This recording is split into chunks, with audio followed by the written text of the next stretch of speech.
Turn on the cameras and turn up the music. We're live in the room, so just stop what you're doing. The other side of the ring, let me show you how I do it. 1, 2, 360, this is how I view it. I go by wrestling flow, but the next stop, the legendary Hall of Fame voice of X-PAC.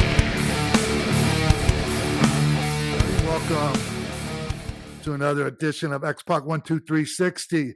And I'm really excited about this one because joining me today is my dear friend and former rival for the European Championship, D'Lo Brown. D, what's up, man? Pac, how you doing, bro? I'm hanging in there. Thank you for having me on. This is a pleasure. Been looking forward to this since you brought this whole idea up to me. So, man, I can't wait to dive into this. Yeah, man. Hey, I've been wanting to do this since before I went on hiatus. And I'm not sure. I guess, you know what it is, man? Like, sometimes, like, it got to the point where I felt like I was bugging people, like to hey, come guest on my show, right? Like, I didn't want everyone to be going like, oh, every time you hear from X-PAC, he wants you to be on his goddamn podcast. No.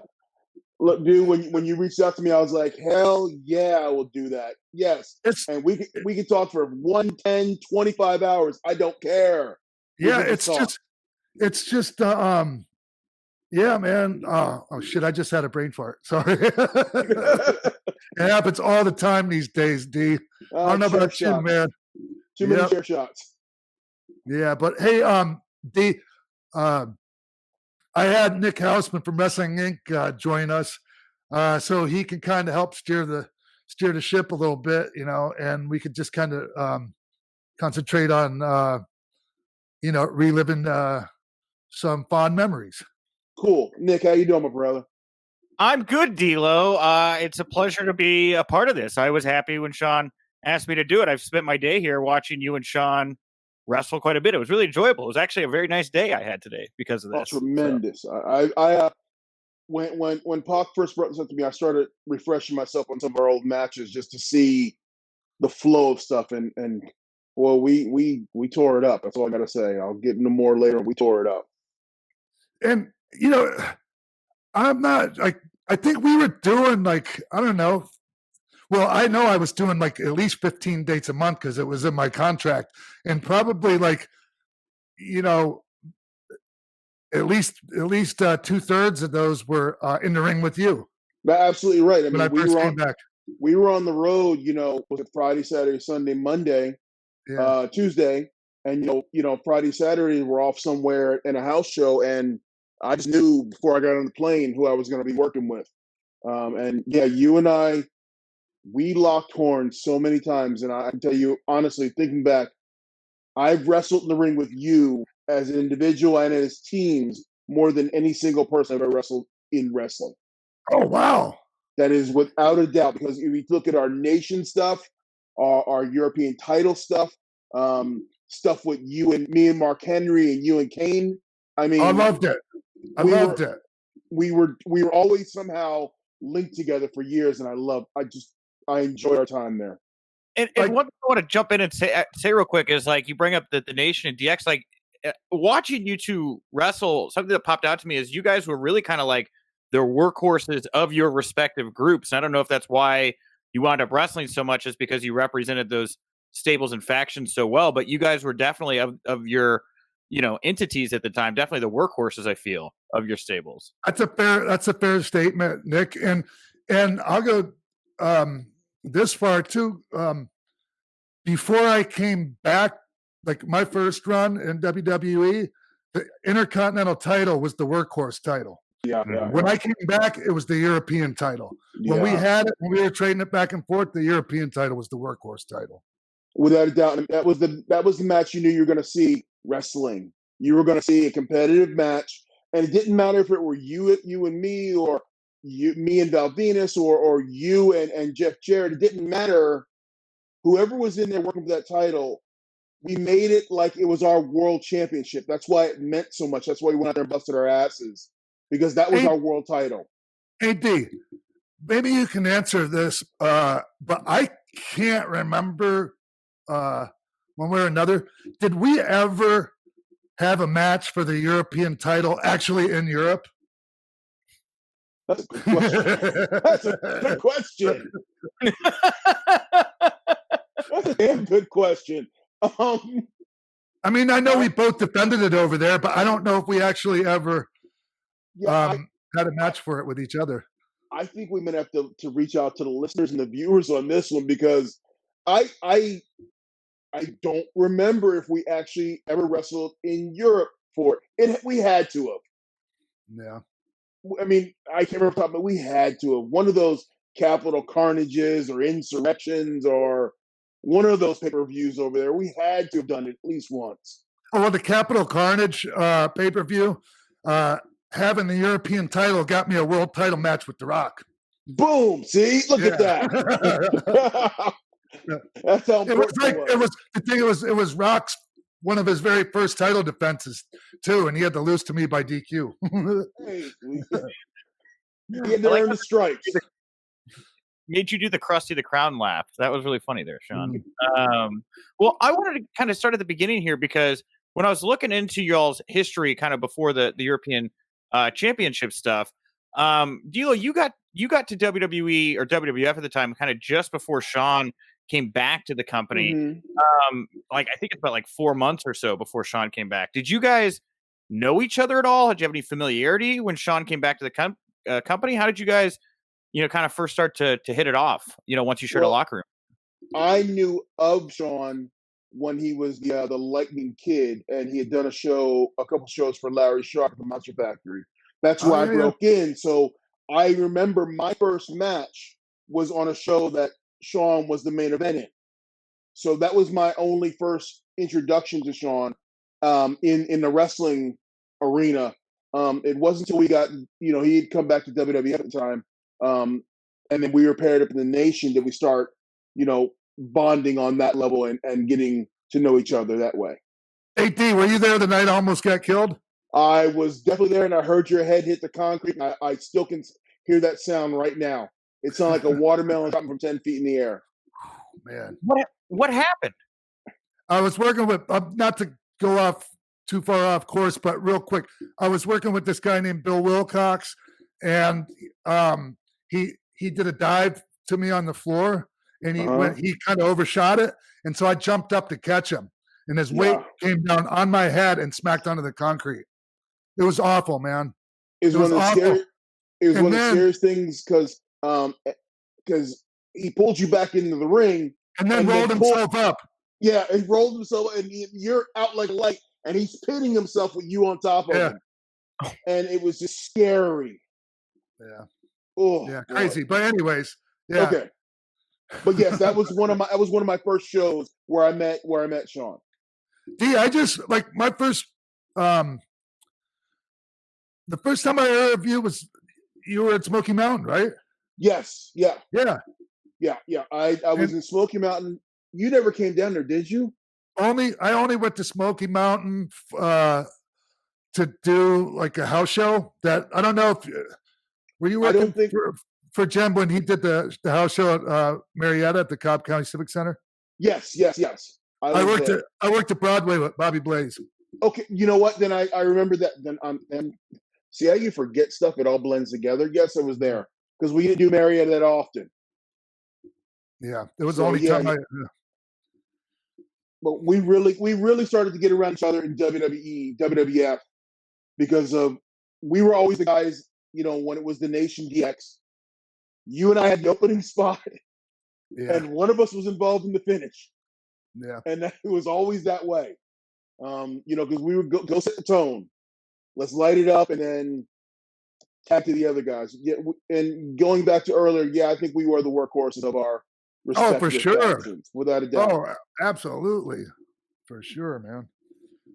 Yeah, and so before we get to because I got some notes here on the European title stuff. Yeah, I mean, talk a little bit about what it was like for you guys getting to share the ring, get to know each other really through the Nation of Domination DX stuff. Because I mean, there's a lot of really fond memories people have of that period just before you guys kind of started to go into the singles feud here. I mean, for me, I can say that as someone who knew, I got to see. Sean when he was the 1, 2, 3 kid and Lightning Kid, and him getting the big win on Razor Ramon, at on Monday Night Raw. So I'd seen his work and I knew what he was about. So when I finally got the chance to get in there with him, and full disclosure, I was green as grass when I got there, and literally going out there, I was this pup who wanted to make a good impression. And Sean kind of just gravitated to me and started going, "Hey, let's try this, let's do this, let's do that," and then our chemistry just grew, and very organically just grew.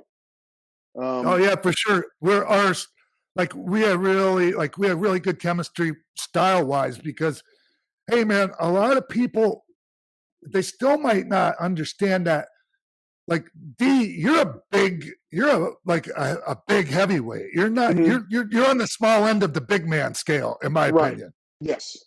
I mean, but you're doing moonsaults and all kinds of shit, and it was just, man, it was really like refreshing to have someone with a more modern style to be in there with, you know. That was the thing that Cornette really encouraged me was, you know, you're an athletic dude, but you're not a super heavyweight. I mean, I'm 6'3", and at the time I was, 300 pounds, just coming into WWE. So he's like, allow yourself to be athletic and stand out. So that's why I did the moonsaults and, the frog splashes and Frankensteiners and I'd do something to stand out. So it was cool being in there with Pac because he's the quicker version and he could do all the, all the high flying stuff. And then I would throw this one little thing out there and it's like, oh shit, this is awesome. Yeah. And we meshed really well. Yeah. And it was, you had a lot of really cool offense. So it was like, because I like to be shut down. A lot of guys are like out there bogeying and wanting to shine the whole fucking time. Like, man, if you give me one shine spot in the beginning, you can shut me down and get the fucking heat on me the whole rest of the match. I don't care. That's how you get over. You're the babyface that you need the sympathy. You don't get over by doing all your stuff for 35 minutes and then having guy punch you one time. You connect with the crowd by showing that emotion, that sell, and that allows the heel to really get into his character. That allows babyface. It's such an easy dance that we lose sight of that sometimes. Hey D, correct me if I'm wrong, but I think like you won the European title from me first, right? Like I dropped it to you first and then got it back from you? Because I'm pretty sure I got it from Owen. No, I got it from. Did I get it from Tripp first? You got it from Triple H. So D'Lo got the title originally from Triple H. I remember because that was the night, because it was leading to Rocky Tripp at the pay-per-view, and I got to wrestle Tripp, you got to wrestle Rocky for his title, and I beat Tripp. So the thought was you were going to beat Rocky for the world title in the main event, and then somehow Dust Nation's hokey dokey and screwed you over. But with Rock's help, I took it from Tripp, and then I dropped it to you. That's what I got too. Because one of the things I wrote down here was because it was like, I don't know, year and change, maybe a little less, that Triple H would like be in the main event picture. I think he wins his first world title. It felt a little bit to me like he was kind of moving out of that European title picture with the bout with you and was maybe moving on to a little bit higher up on the card. I could be wrong, but that's what it felt. That's very much what he was doing. He was moving up the ladder at that point, and Pac and I were moving into that spot that he was vacating. Okay. It was a nice little spot to move into. Oh, look, that's most of it for sure. I'm blessed to have been part of it, so I ain't complaining. And the thing is, there was always something cool for us every week, like to where, and not just us. People talk about it like during that era, and with Vince Russo doing most of the writing, like. He made sure there was something for everyone. Yeah. He made sure there was something storyline-wise for everyone, and you felt like you were contributing, like you had skin in the game, regardless of where you were on the card. Yeah, and I tell people a lot of times back in the Attitude Era, you didn't just buy a pay-per-view because it was SummerSlam. You bought a pay-per-view because in the main event it was Undertaker versus Steve Austin, and in the second main it was Rock versus Hunter. Then it was me versus X-PAC, and like you would turn on the pay-per-view, and the first match would be in there. You're like, okay, hold on, let me. I gotta watch this. I can't move. Okay, I'll get my popcorn second match, and then another match where you're invested. Everyone had something that you were invested in as a fan watching. So I've had people tell me they would wait to get a popcorn match and get something and never get out of their seat because every match led into something else and had a story and had a meaning behind it. And before you knew it, you're seeing color bars, the pay-per-views off the air, and you sat for 3 hours, didn't move. Yeah. So we all meant something. People give Russo a lot of stuff every now and then, but we all meant something on that show. Well, and like I think a lot, like the criticism of Vince is fair, but like I think he deserves the credit too, man. Like if you're going to give the criticism, like I think you like be fair and give the credit too. I agree. You can't take the good without the bad, and he did some good and he did some bad, but give him credit for both. He used to call me every Wednesday and tell me, "Hey, this is what we got for TV." I don't know if he did that for you, but like he did the exact same thing. I would get a call every Wednesday. I knew what I was doing before I got on the plane. Either Thursday night or Friday morning. I knew what I was doing. I knew exactly what I was going to do that Monday to get a feel, so I could think about it over the couple days. I don't know. I don't understand why he quit calling me. Like after a few times, me telling him like I thought his fucking idea sucked or something. Like I don't know why he would do that. I can understand it. It's just the things that just make you go Well, kind of talk a little bit about creative here. Just before your guys' first, the first time you're going to take the title here, from D'Lo, Sean. It sounds like Triple H. Yeah, he got injured. September 15th taping. It looks like you guys had just done like a dark or maybe a 6-man tag match with Jeff Jarrett and Owen Hart. Was the plan always for you guys to go in to a European title program, or was this something that was kind of thrown together because of Triple H's injury and like other creative plans kind of had to go to the wayside? I don't know if you even remember. Is that why they did that? Is that why they did that thing where Shamrock slammed his leg in the car door? He had a tricep injury right then. Yeah. Okay. A couple weeks earlier, I think. All right. Yeah. Yeah. I can't remember actually, Nick. Like I can't really remember enough to give you a decent answer to that question. Like it was probably something that was thought about, and like there was a decent amount of planning behind it. If I had to guess. I mean, I know if you look at how the nation was, you always had Rock and Hunter in orbit. You had, Godfather and Mark and the Outlaws in orbit. So it was kind of like a natural evolution to have Pac and I go at it.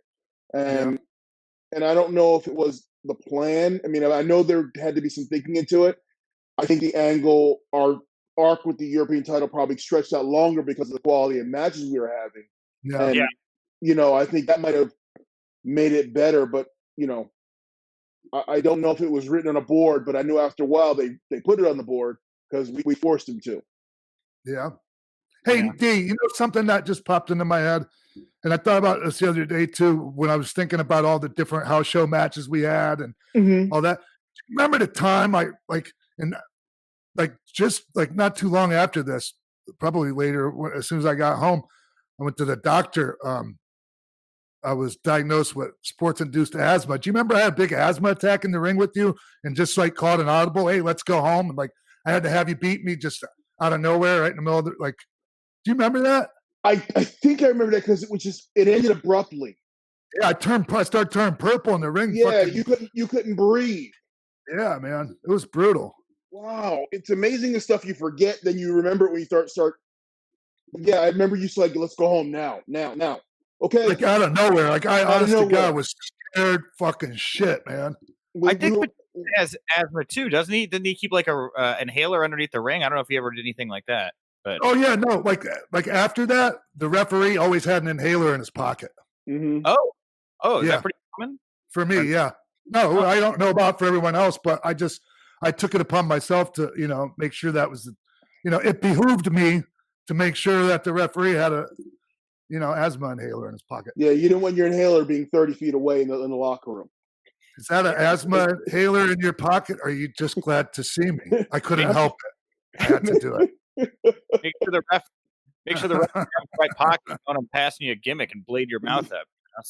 He's got the international object there for you. This first match you guys had too on commentary or on Raw, I thought was kind of interesting. Other than the action, you guys obviously work very well together. But I was blown away. I didn't know that Shane McMahon and Jim Cornette actually. I didn't remember this at all. Actually, they did commentary for your match. Do you guys know why this was? Like, were they a team there for a little bit? This is like a black hole in my mind that this happened. I don't know. I don't know. I know Cornette was doing commentary. I think that was like, wasn't it like Jacked or Metal or something? It wasn't on the main show, so they were probably a throwaway announce team. If that makes sense. I don't know. Like we weren't even close to WrestleMania where I worked with Shane for the European title. Like, I mean, that was still a ways away, right? So yeah, dude, this was 6-8 months before that for sure. You know, that's why I was, because the way Shane was on commentary, it sounded like he, in particular, like Sean was like boys with you. They're like, he put you over throughout that bout. You know, yeah, we were kind of close because when I went there back in '93, like he was fairly close in age to me, and we bonded. Like one time we went skydiving together, you know, like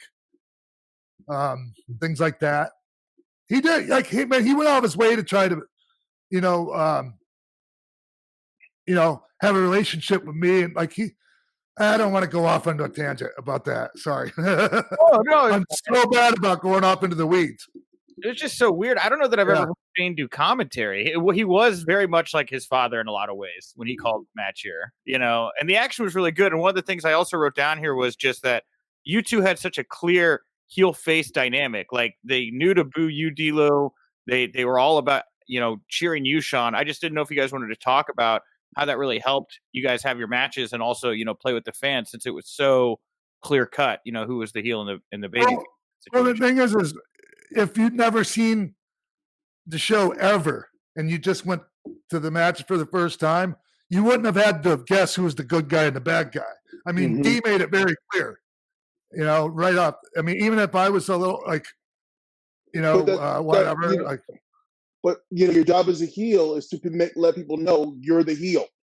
Like you said, if they've never seen the product before, and you assume that there's an audience out there who has never seen anything you've done before, they need to know just by looking at the match who good, who evil is, and then gives them a point of reference. It's easy to be a heel when you've got a really good babyface selling for you and bouncing all around for you, and then it gives you time to throw your character out there and be that that ass that people want to boo. It makes it really easy. Yeah, for sure. For sure. And man, like I don't know how many power or body slams I watched you give Sean, but it was a lot. And even just watching you take a body slam from D'Lo, Sean, I was like, that looks really brutal. I don't know how you do it differently than everyone else, but it just looked different. I don't know. So, one of the other I was just fine. Yeah, I'm good. I mean, I made it through anyway. Like, man, like I don't remember ever coming out of a match with D'Lo, feeling any less good than I did going into it. I can definitely say I don't think we ever potatoed each other. Oh, come on, man! I had to have lit you up a few times, dude. No, come on, that kick, that spin kick of yours in the corner, that one was tight, but it was never dangerous. Yeah, as long as you keep your mouth, as long as you keep your teeth clenched. Mouth shut, everything's fine. Yeah. Locker room somewhere. So after you guys had this first bout here, and Sean, you take the title from D'Lo, like, was there from Sacramento? I don't have the city here. I think I remember us. I don't know. I think it was Arco Arena, but I might be worried too much about minor details. It's fine. I was just going to ask if you guys got what the reaction was like backstage. Because, like, the thing that I thought was so interesting about watching you guys, and maybe it's just because I was so familiar with seeing you in Nitro not too long before, Sean, but these felt more like, WCW cruiserweight style matches. They didn't feel like the kind of traditional WWF mid-card matches you were getting at the time.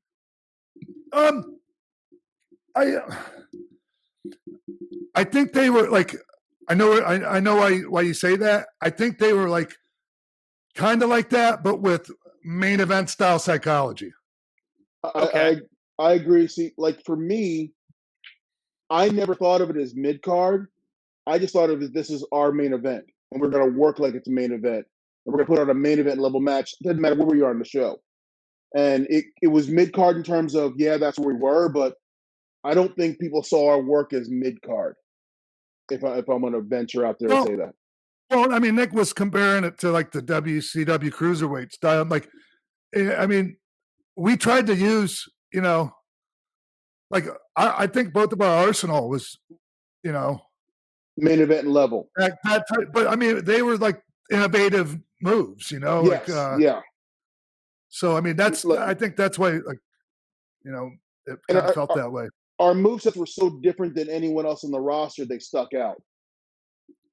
Did you guys have a lot of freedom then when it was time to put together your bouts when you were doing these? Total control. Yeah, I can't even. It's hard for me to relate to some of the stories I hear about, about producers / agents, like, hey, like trying to influence your. I don't remember, like. It was never like that. It was never a thing. No, our agent would come to us. It was, hey guys, here's your time, here's your finish. Come back to me in 2 hours. Yep. And it was kind of like, what's your finish? It wasn't recite the match. It was, what's your finish? And the rest was just up to us. We get maybe bullet points for storyline purposes, but other than that, is go out there and create. And, were you guys? Were you getting notes or blowback on doing any moves that they were like, that's a little much, we would maybe prefer you don't go that far? Or were they just happy to let you go out there and just kind of, like you say, main event style, try to go steal the show in some ways? That's it, Nick. Let's go. Yep. They were happy they had more tools to play with that were over here that they could elevate up at any time. So they would just go have fun and entertain. Man. Hey man, I really want to talk about the vignettes that you did as European champion. I thought they were really creative and like, how much of that was your idea, or was like a lot of that pretty much, No, it was between Russo and I just sitting there just talking, ideas would flow, and then like little things like me being announced from different cities in Europe. That was like a house show rib I used to do with Tony. Yeah, I love that. And that was literally a house show rib. He'd go, where are you going to be from tonight? I go, Lisbon, Portugal. The next night I go, Grenoble, France. And then it just made its way to TV. Excuse me. But it was, once again, we had the freedom to try something, and if it succeeded, it was great. If it failed, you moved on. And that made our creative process so enjoyable. Yeah. And what about I just hate to kind of bluntly ask this, but like, how did you feel about the vest, D'Lo? When we talk about the clear face heel dynamic, like I think one of the things that easily helped you like define yourself quickly as a heel in any scenario was like how the announcers would just be like, this guy has like a 50-pound weight attached to his chest and it's like a weapon or something like that, When the vest idea was given to me, I hated it. I hated the concept. I was like, everybody's going to call me Johnny Bench because I wanted to be a wrestler. But then after I sat and thought about it, I was like, I'm not a super heavyweight. I need something that's going to separate me from the rest of the roster. Something that's going to make me stand out. And that's what the chest protector did. And then when you put it in the context of a heel using a fake injury to put on, this vest, the Iron Mike Sharp thing with the arm, and just getting heat because my finish utilized this illegal object. It just got heat and made piss people off. So I loved it. And it worked because you embraced it and you went all in with it. So people bought it. Yeah, I mean, I fell in love with it. It became I went from hating it to it was the greatest thing that ever happened to me in terms of a character. Storyline wise, was it something that Dan Severn did to you, if I remember correctly? He put me in a double arm bar, and then we tore my pec. Yes. So I was off TV for a week, and the next week I came back on. I did something with I helped Rocky beat Ken Shamrock with a frog splash, winning the chest protector for the first time, and from there it was off to the races. How engaged was Vince with you guys at this time? Like, was his prior, because he's playing a big on-screen character, he's working with the main event guys. Was he very engaged with what you guys were doing at the European title picture? I don't remember him because like you said, he had his own thing. Yeah, he had his own stuff, but like I just remember always getting the thumbs up from him, you know, coming back to the curtain, man, and that was the main thing. That's it. When you walk back to the curtain, I tell people all the time, and I'm wearing glasses, so it's perfect. There's two looks Vince gives you. He'll either push his glasses up, look at his, give you a thumbs up, and look back at his run sheet, or if he pulls the glasses down and goes, "I don't want to see that one." If he pulled the glass down and waved you over, you really messed up, and he has some stuff to say to you. Unfortunately, that happened to me a couple of times. Never with you and I in the ring together, thankfully. No. Yeah, but one time, believe it or not, when I got back from a match with Eddie Guerrero after he got there, it just was not what Vince was hoping for from us, and he sent us back out to do it again. Yeah, that's what you he'll did the whole do. match again? You just filmed a whole new one? Yeah. Oh wow. Yeah. I'd like to see the original one. It'd be a nice little Easter egg. Well, go back to the feud here. After this first, big title win that Sean had over you, D'Lo, you guys went up against each other Raw October 5th. You guys were the opening bout.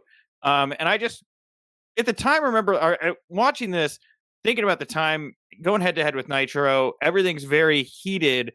What was it like for you guys to go out there and have the opening bout on Raw, like the first thing to grab the fans' attention and try to not get them to go over and watch your competition right out of the gate? Did you feel that pressure? Do you change? Do you do anything different when you're in a situation like that?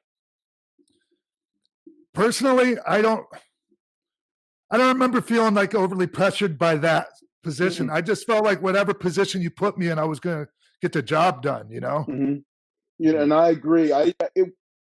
My thing was I was happy that they put us in the first match too, and they put us together because they knew we could attract and keep people there. My pressure was I always wanted to go in there and work hard, just as hard for Pac as he was going to work for me. And that's the only pressure I felt. I didn't feel pressure like, oh my God, it's nice on the other channel and there's 7 million people watching us. No, I just wanted to go out there and put on the best match that we could together and steal our moment and make that moment memorable, whether it was the opening match, semi-main event, or in an alley somewhere. It didn't matter. I just wanted to make sure our moments were memorable. Yeah. I think the one thing I guarantee you I was happy about was getting that fresh crowd. Though while there was still some life in them. Yes, because it's so much harder to work, 90 minutes into a 2-hour show. It is that crowd is beat up.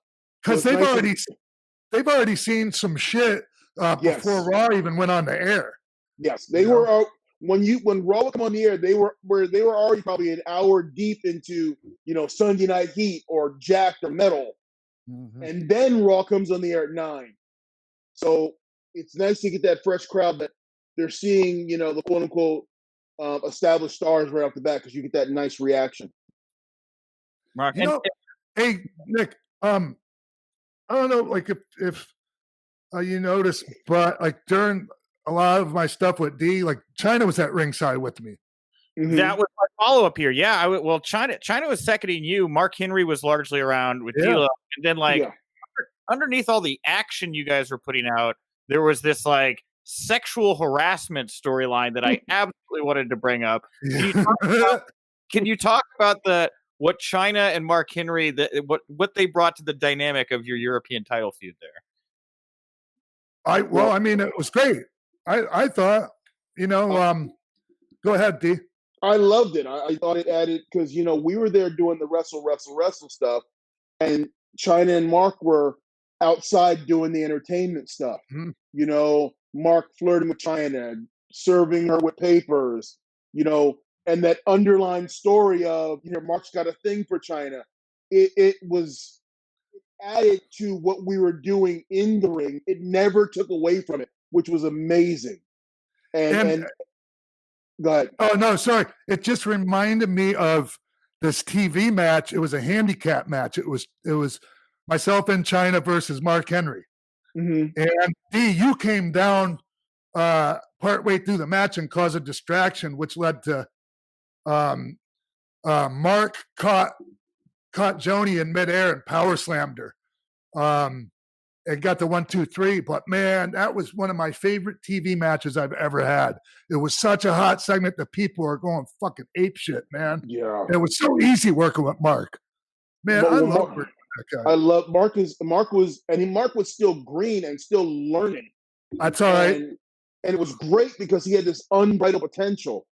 And a lot of people, gave Mark a lot of flack because, he wasn't perfectly good all right off the bat. But Mark, he learned and he worked and he worked and he worked, and it paid off for him because he became a main event guy from all that work he put in learning. So he paid off in the end. Yep. And oh, go ahead, Nick. Sorry. I was going to ask you on the flip, how was China adapting at this point? I mean, she'd only been with WWF like maybe a year and a half, 2 years. Come this time. The way I just thought she was great, man. Like, and just taking it like biases or personal feelings out of it, man. She was great, and like I have to credit Stone Cold Steve Austin he was the first one that sold for her. Like, he fed out to the floor for her. She hit him with the flipper, and down he fucking went, man. And if Stone Cold Steve Austin goes down for you, fucking everybody needs to go down for you. So Absolutely there was no problem with anybody selling her shit, man. Like, skimming up to like the Judgment Day pay-per-view match that we had where I won the title. Like, she was a really important part of that finish, man. We got a great near fall out of your feeding over to her for a flipper, for an elbow, for a fucking flipper, and I got like a near fall. People thought I was going to win. Well, and the fact that Joni was such a person that we all cared about, and we all didn't mind going in there and helping her, and she's working as hard as we were. So anytime she wanted to hit me, I didn't care. I would feed out to her all the time in our singles matches, our tag matches, Nation DX, it didn't matter. And just her size, her look, everything she did looked great. So I didn't mind selling for her one bit. And you're right. If Steve Austin can sell for her, who the hell am I to say I can't sell for her? Yeah, anyone. Anyone. Yeah. So I love bumping into people for her. I would do it in a heartbeat. Didn't matter. And so, hey man, like I don't know if you were going to ask about that match further down here on the rundown, but like I fucked the finish up in that match and had to call an audible, and fucking if it wasn't for how great you were out there, D, like, do you remember what I'm talking about? That was we messed the finish up, and that's why I called. No, I messed it up. Well, we both did because we were both in the ring together. And that's when I called the X Factor up the top rope, right? Yep. Yeah, I didn't know. I just catch me with the X Factor, and there it was. I just dove off, and you caught me, and boom, 1, 2, 3. Yeah, what a recovery, man. But we both did it. So I mean, look, man. Here's the thing, D. Here's the thing. I wasn't confident in, and I should have just said so before we went out there. I wasn't confident in being able to, like, you were supposed to like go for a power bomb, and I land on my feet and hit you at my finish. Mm-hmm. I wasn't confident I was going to be able to do it, and going out there and like getting in my own head, like I think is what fucked that up. So, man, I'm glad that we fucking pulled it out of our ass. We pulled it out, and still, I mean, people talk about that match till this day. So, I mean, we left an impression on them. So, only you and I knew it was mess up. That's it. I could have sworn up and down that was the finish. So, had you guys done that on house shows before, the dive into the X Factor, or was that literally something that you thought of on the spot and said, "Let's go this way"? Literally thought of it right there that second. Wow. we had never done it before. Man, you took some big bumps in these matches, D'Lo. You both did, but like in this match here in particular, you went for the lowdown and you missed. And I just wrote here, you have to ask D'Lo, how much does it hurt to go for the lowdown and then not hit it? Okay, I'll be honest with you, full disclosure. It hurts more when you hit it than when you miss it. Okay. Oh, wow. Especially with that chest protector, I bet. Well, when you hit it on someone, my job is to protect the person I'm hitting. Yeah. So I'm absorbing the full force on my forearms and my knees. When I miss it, I'm laying flat like a pancake. It just spreads all over you. So it doesn't really hurt. You know, it doesn't hurt as much as you think. It hurts, but not as much as you think. So it hurts more to actually hit it. Okay. Well, my balls hurt watching it, so take your word for it. No, it's just taking that flat belly bump. You got to do it. Take a good bump. Sean worked with me. He knows I don't do any of that. I don't kick forearms. Anyway. Yeah, I worked like Nick was a heel manager opposite of me on a show where I tore my asshole. Oh, that was the show. Different. No, first time I tore it. Okay. I knew the torn rectum story once. I didn't know you did it twice. Yeah. You know, once wasn't good enough. You had to go for the double dip then. I just figured after the first one, like, what are the chances of it happening again? True. Well, you dive crotch first into enough things, Sean. You'd be shocked what happens down there. Yeah. You know? Then we moved to Judgment Day here. So this is really the rubber match of like what I would consider the trilogy, I guess, of the big bouts that, were the title switches of your European title feud. The Observer said that you guys were going to be having some kind of gimmick match at Judgment Day. Obviously, that didn't happen. Any recollections of possibly putting some kind of stip on this, or was that just something that doesn't resonate with you at all? It doesn't ring a bell to me. Doesn't ring a bell to me either. I don't remember us having plans of any kind of gimmick match. I mean, and the thing is like we didn't fucking need a stipulation. No, I think that would have overshadowed what we were doing. Yeah, well, European title on the line. That's the deal. Yeah, and at that point we had enough matches and enough history between each other that people were invested in us just to go out there and see who was going to win between the two of us. I don't think gimmicks would have just watered the product down. Yeah, for sure. I agree with that. And just before the match, Sean, you got to cut a promo. Oh, it was brutal. I laughed because we just talked about how scared you are of public speaking during the last podcast we did. Yeah. And during this, it was interesting because it was obviously live. You started to say Intercontinental, stop yourself, said European Championship. I don't know if you just want to like talk to everybody out there a little bit about where your comfort level was with promos at this point. Like, how was that worse? Was it scarier for you to cut a promo like this than actually go out in a ring and wrestle and put your life on the line? Yeah, it was worse. Yeah. Absolutely. And like I say this a lot, like at least I came off authentic. Even if my promos or mic work wasn't smooth. So D'Lo. Here, wait 1 second. Where did D'Lo go? Into the ether. I'm here. Hold on. I said something. There I am. Hey, Dave. Sorry. Yeah, we can roll right back into this. Don't worry. Yeah. So what was I saying? You were talking about how fearful you were of the promos at this time. Oh yeah, just it wasn't my strong suit, and I thought sometimes I cut a pretty good one, but I wasn't as consistent as I should have been. So, like I said, I think the authenticity saved me. You seem pretty confident, D'Lo. Were you ever intimidated by the mic or no? When I first got around it, I was very much intimidated by the mic.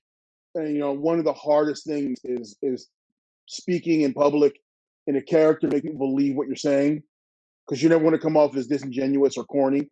But luckily, I spent a lot of hours yelling at my rearview mirror while driving in the highways, practicing my promos. So when they gave me a chance to talk, I wanted to put it out there. I got diarrhea of the mouth, so it's okay for me. I love talking. Hey, so D, with the way your character, the way you built your character up, and like all that, man, to me, it was ripe for an eventual babyface turn, man. Did that ever happen for you? Oh yeah. I had a huge babyface run when I like the Eurocontinental run when I took the European title and the Intercontinental title from Jeff Jarrett. Yeah. That was a huge babyface run for me. I wish it had gone longer, but I had a great singles run as a babyface. Yeah, man. Okay, 2 belts at the same time. Yeah, I was I was so happy. I'll tell you, full secret right now. I remember sitting in my hotel room, it's Columbus, Ohio. I had a twin room. It was just me. I put both belts on the bed. I looked at him and said, "Holy shit!" And I just couldn't believe what I was looking at. You know, it was like, here's the European title, here's the Intercontinental title laying right there, and I'm like, my goodness, that's pretty damn awesome. Hey, man, you know, I'm extremely happy with all my accomplishments, but the Intercontinental title eluded me my whole career. Dude, that was, and I love my European title. Intercontinental title is that workhorse title that's been around from, you know, Pat Patterson, and you look at the list of guys who held that title. Yeah. You need to go back and get a run just to get the IC belt one more time. Just go get it. No, I'm all right. Thanks, though. Go get it. You brought up Pat Patterson. I didn't write this down, but while I was flipping through the Observer, I vaguely remember seeing you guys were doing house shows where like Pat Patterson was like overturning finishes or something like that. I don't know if that resonates with you guys when it came to what you were doing with the European title on the house shows. Pat was just that guy who you could walk up to and go, and I remember Pac and I did this. We were like, hey, we wrestled so much, we've kind of run out of ideas for finishing. Pat goes, just looking at us, goes, try this. And we went out there and did it, and the crowd went, as Pat would say, banana. Banana. The crowd went banana. The finish was so good, we ended up using it like Raw like 2 weeks later. So Pat wasn't overturning finishes. You could just go up to Pat and ask him for his input on a finish. He was that gifted of a finish guy that he could just, off the top of his head, blow things out. And you're like, how are you thinking about that fast? Yeah. Pat was one of Pat's like mottos was always make the people feel like they got something extra. Yeah. You know? Yeah. Like whether it be like just in the match or the overall show, you know, like always make them feel like they got something extra. Yeah, he was definitely the most gifted wrestling mind I've ever been around. So at this point, you know, backstage in the company, you know, this is your third big bout here in just a couple months. This one's on pay-per-view, kind of the middle of the show. Are you hearing from your peers that like the work you guys are doing is unique and really standing out? Is there like a support for what you guys are doing? I just wanted to get a vibe on like what the locker room feel was on the work at the time you guys were doing. I don't know, D. I know the boys were very supportive. I know Ron was always supportive, and you know, Taker would always put 2 cents in. I'm sure the boys were happy with what we're doing, but they were also off worried about what they had to do later on in the show as well. Yeah, unless they had to follow us. Unless they had to follow us. That's one thing. Guys didn't want to follow us because they knew we were going to go work our asses off. Yeah. But well, I know. To the Observer, but this Judgment Day show, y'all's match was voted the best match of the show. The Undertaker Kane main event was not well received critically, historically, it would seem in retrospect. Well, I mean, that's a huge pat on the back, which I didn't even know that. But well, I mean, I just remember going out there and working. Like, and I tell this joke all the time. I think Sean and I could have a good match in a phone booth. Like literally, I think you put us in a phone booth, we'd have a hell of a match. So yeah, hey, like if I have any like slight criticism about like our stuff together is we might have gotten so comfortable with each other, like you know, like I don't know, I don't want to say almost. I don't want to say I was going through the motions, but like because we were out there busting our ass, but it just felt so like comfortable in there with you, D. Yeah, it became, and not that it's actually a bad thing. It became too easy. It became too easy to have a good match, and that's like first world problems. It became too easy to have a good match, but as a wrestler, you want to be challenged, and you want to always up your game. You never want to feel like you're taking a night off. And I always say that in the ring with you is a night off, and that's not what you want always. Right. It was so easy, it didn't feel like work. Yep. Yeah, and everything you guys did was so deliberate. You know, that was the thing too. And maybe that's why you say it felt so easy, because like when the fans were there, I mean, you couldn't get any hotter fans than WWF in '98, right? So like when you hit one thing and then just took a second to pause, you know, I go back to what you said earlier, Sean, about that kind of WCW cruiserweight style, but with that with more psychology layered on top of it. Like you guys were hitting big moves, but you also knew how to kind of let things breathe. It was a really nice balance that I think you guys found. I don't know if I'm just rambling a little bit. No, that's exactly right, for sure. Yeah. From day one, I was always taught it's not the move, it's the stuff in between the moves where you make your money. And hitting something and taking that beat, you stand up and you look at the crowd and they start chanting D'Lo sucks, or they start chanting for X-PAC. That's where the money is made. That's where they're invested in what you're doing. And that's when you know your storytelling is right where it needs to be, when they're giving you that audible feedback. That's kind of like I look down at Pac and it's like, I'm smiling and he's smiling too, but we're both in the minute. But we know we're hearing that, we're going, yeah, this is good. This is where we want to be. Yeah. Well, following this bout at Judgment Day, Sean, you held the title until it got dropped to Shane McMahon a few months later, and then it was retired. So really, this series of matches we just described was kind of like the culmination of this title. I mean, Shane was technically, I guess, the last person to hold it there, but really it was the series of matches you guys had that I think in a lot of ways kind of did define, what that title was all about. I mean, do you think it should have been kept around? Do you think it should be brought back? I mean, what are your thoughts on kind of what happened to the title after you guys did this work, shining it up? I don't know why they phased it out, because, I mean, we were still, like, Europe was still such a huge market for us, Mm-hmm. Mm-hmm. And the title had a great lineage, man. Like Shawn Michaels had it, Hunter, mm-hmm. you, me, like Al Snow had it, like. And I think if we look at like that summer, we put some steam on the title where it went from being a throwaway title to actually having meaning. Yeah.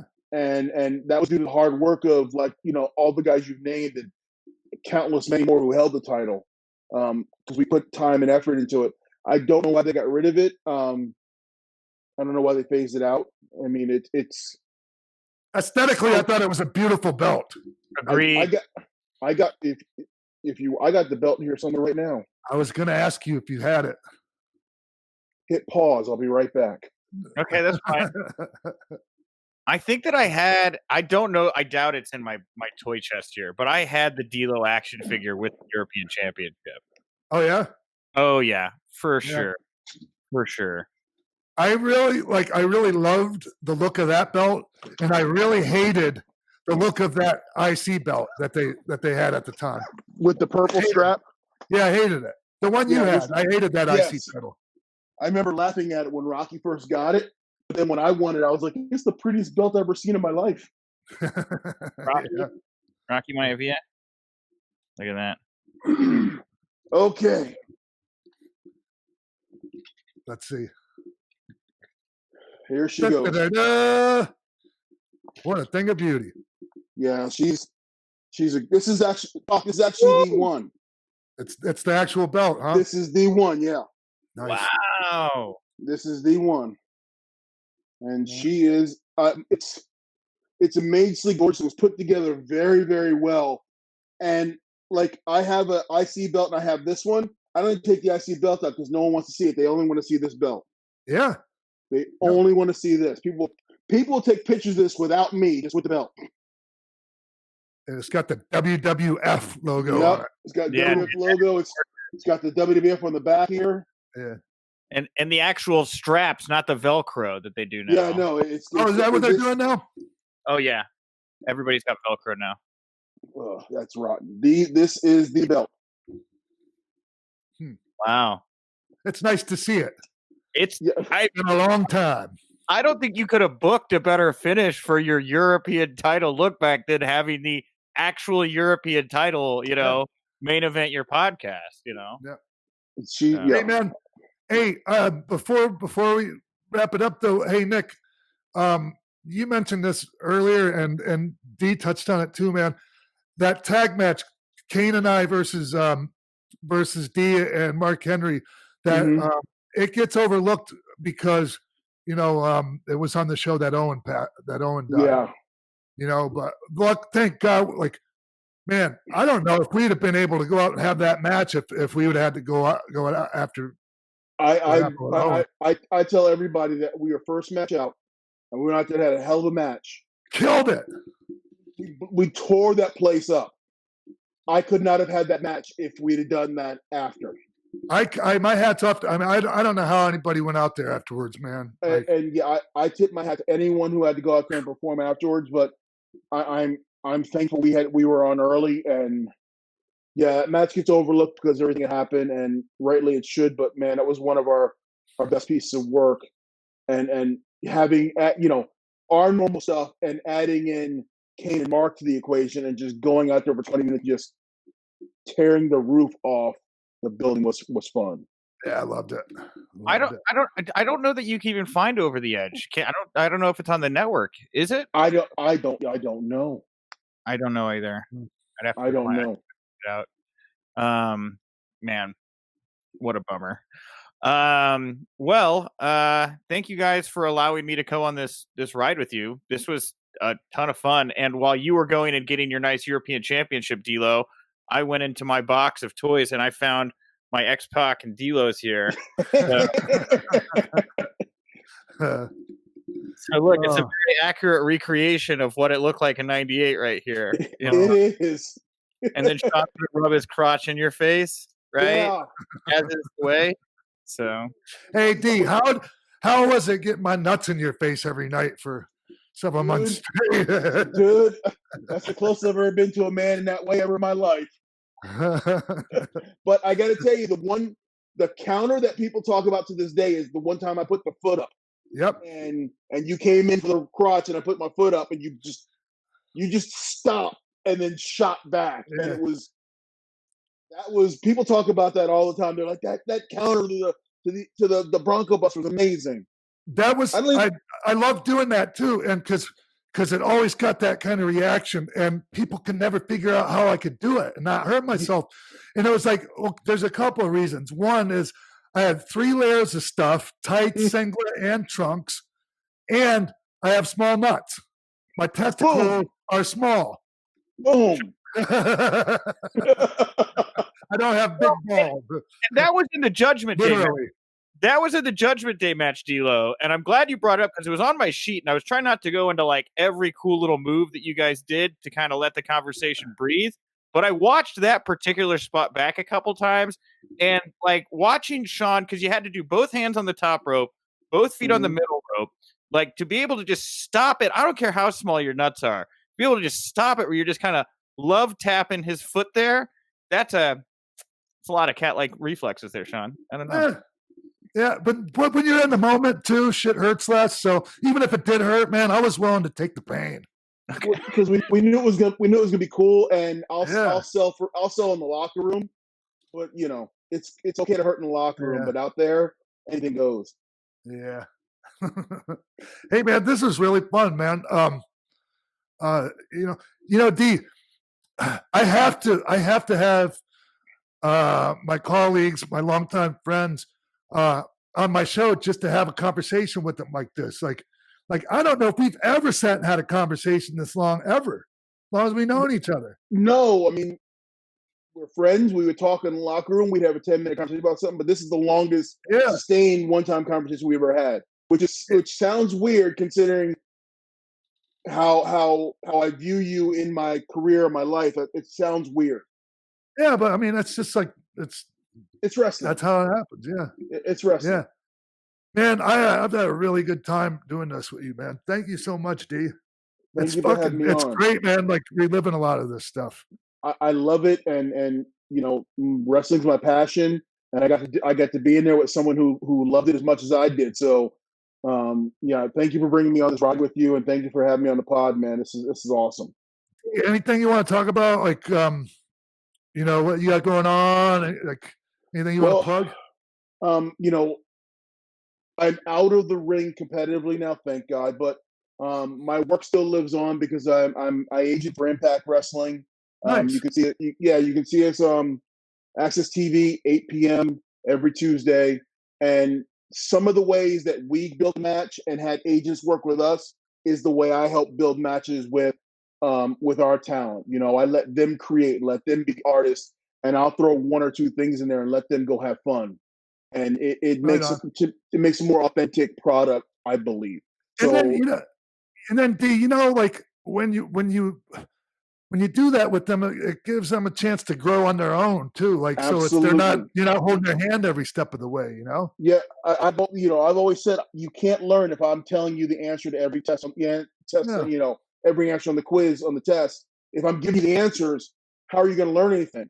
So I let them go out there and if I hear something where they're really not going the right way, I'll jump in. But the rest is Right on. just go have fun, create, Yep. make some magic happen. So yeah, Tuesday nights, 8 o'clock, Access TV. Guys, if you want to hit me up on Twitter at DLoBrown75, only verified D'Lo Brown. I talk about Chicago Bears, Liverpool soccer, football, and I'll talk wrestling and food. Nice. Oh, and my new dog Kuma. Oh yeah. I'll What send kind of? What Kuma's a girl or a boy? a boy. He's an Akita. So Oh wow. the beautiful dog Kuma. Beautiful. Kuma translates to bear Japanese. Yep. So when I see the picture of him, you'll go, "Oh, that's a damn bear." Yeah. Well, like people that know about dogs know that Akitas were used to hunt bear. Yeah, In Akitas Japan, were they're royal dogs that the emperor would have. They take them out on hunts. Kingdoms were won and lost with these dogs. So they're beautiful animals. They're very protective and they're loyal to the end. Nice. So when they take you in and you're part of their pack, that's all they'll protect is their pack. Right on. Hey, Nick, is there anything else you want to add?